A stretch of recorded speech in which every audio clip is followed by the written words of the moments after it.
Hello everyone, back tuning into today's vlog update. So we're going to be looking again at the coronavirus. We changed the focus of the channel away from Star Wars and towards the coronavirus crisis last week. So I'm quite interested about the coronavirus and COVID-19 from a scientific and medical perspective. We did a couple of videos last week talking about this. I want to do another one for you today. And today we're going to be focusing on the myriad of ways this virus attacks us and can unfortunately kill us. Coronavirus is primarily an upper respiratory virus, so it will primarily affect the throat, the upper respiratory system, and if you get unlucky, the lungs. But that is by no means the end point of what this virus affects. It does affect many different systems within the body, and we're going to go over that for you very shortly. It's quite a scary piece, really, but just to say that most people with this are going to have a mild illness. Some people not even know that they've got it.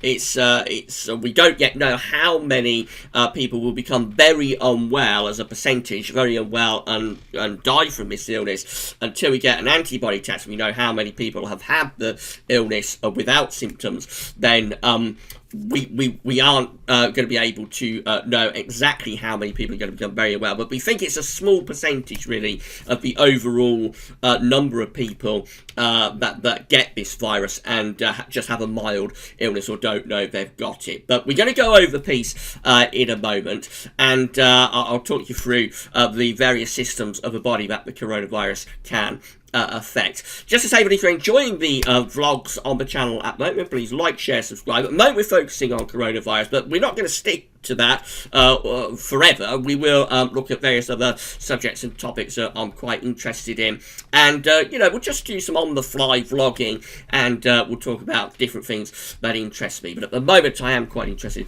in the coronavirus, so please like, share, subscribe, and let us know in the comments what you think of the piece. Right, so this was written on the 26th of April. I saved this after seeing it a couple of weeks ago. Written on the 26th of April 2020.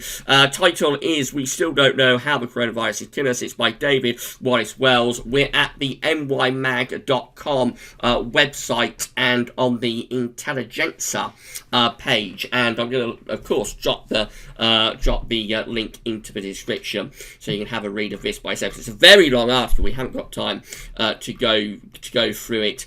It's a really long article, but I'm going to read you the most important and pivotal bits. So this is really where we're going to start. We are now almost 6 months into this pandemic, which began in November in Wuhan, with 50,000 Americans dead and 200,000 more around the world. If each of those deaths is a data point, together they represent quite a large body of evidence from which to form a clear picture of the pandemic threat. Early in the pandemic, the coronavirus was seen as a variant of a familiar family of disease, not a mysterious ailment, however infectious and concerning.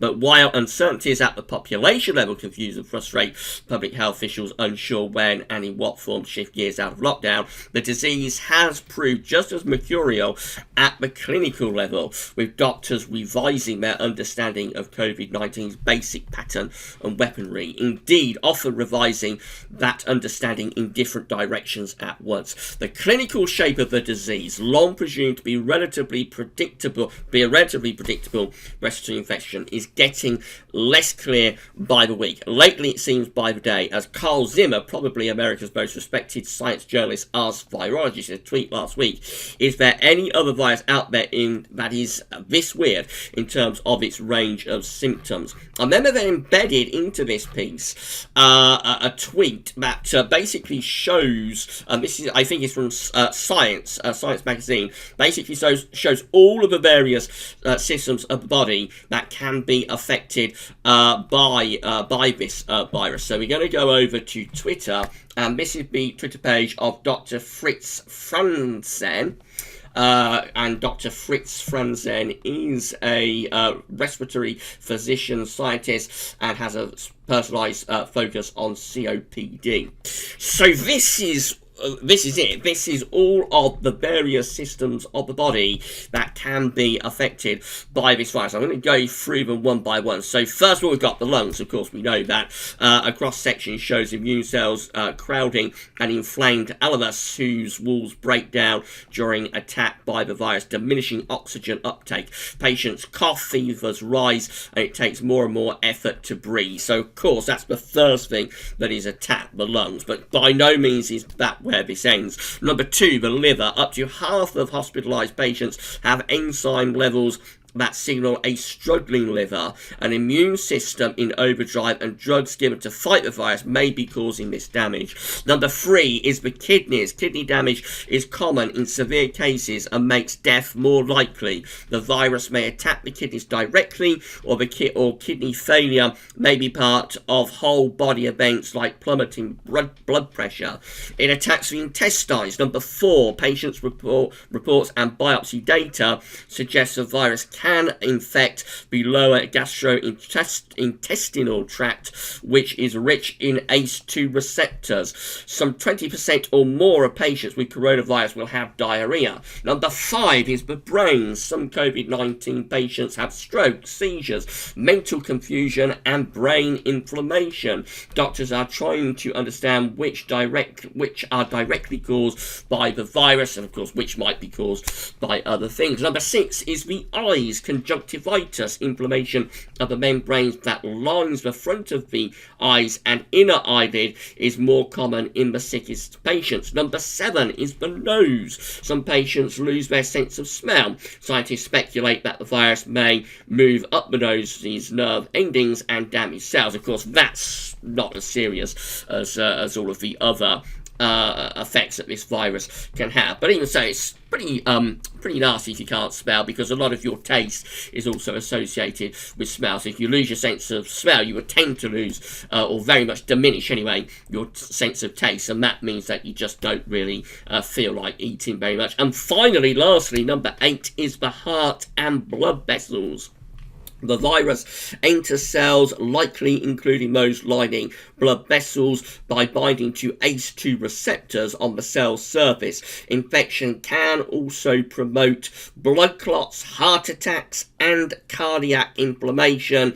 And, of course, cardiac arrest can follow from all of that. This is a very, very nasty virus, to say the least. It is doing things to the body that other viruses do not do. I've seen comparisons with this and polio. Polio was a virus that was very, very nasty back in the 1950s in particular, and then vaccination has pretty much eradicated it in the Western world. Anyway, but certainly it's doing things that like you don't get with influenza, for example. In fact, just here they do have a piece where science sort of sums it up and concludes what is going on with this virus, and they say, but despite more than 1,000 papers now spilling into journals and onto preprint servers every week, Science magazine concluded a clear picture is elusive, as the virus acts like no pathogen humanity has ever seen. This virus is doing things that we haven't seen before. There are comparisons to polio. There are also, I think, comparisons some doctors and scientists are making to HIV. But again, it is very, very, this virus is very, very unusual. And Science magazine has concluded that it's acting like a pathogen that we haven't seen before. Now, again, it goes without saying that most people are just going to get a very mild illness with this. Some people will not even know that they have it, but an unlucky few become extremely unwell, primarily through the respiratory system, but also, as we've just explained, through the kidneys, through the liver, through the heart, through the brain. This virus can cause all sorts of havoc throughout the body. It's a very, very nasty virus, and we need to be really, really careful with it. And that's the reason we've all been in lockdown. Of course, we're beginning to inch our way out of lockdown very, very slowly. It is going to be a slow process, because if we come out too quickly, then this thing could flare up really badly once again. But we are gradually inching our way out of lockdown, but we're going to have to be very careful as we do so. So the government in the UK are now recommending face coverings, be that cloth over the face, or maybe, if you can get hold of it, masks. And also I think gloves are probably quite helpful with this when you're out and about, and also hand washing, of course. Don't forget how important it is to hand wash as we come out of the lockdown. Those messages that we had right at the start of this about washing hands for 20 seconds as often as possible, up and down and backwards and forwards under the water, and soaping up as well. That remains very important. That remains very, very critical. And as people return to work, return to their everyday lives, I think a lot of people could be in danger of forgetting what we've learned about hand washing, how important it is to wash our hands very, very regularly if we possibly can. Of course, the social distancing and all of that stuff as well is going to be very, very important as we start to move ourselves out of lockdown. But it's just a horrible, horrible illness, and the myriad of ways that it attacks us, and the different systems of the body that are affected by this, or can be affected by this in some people.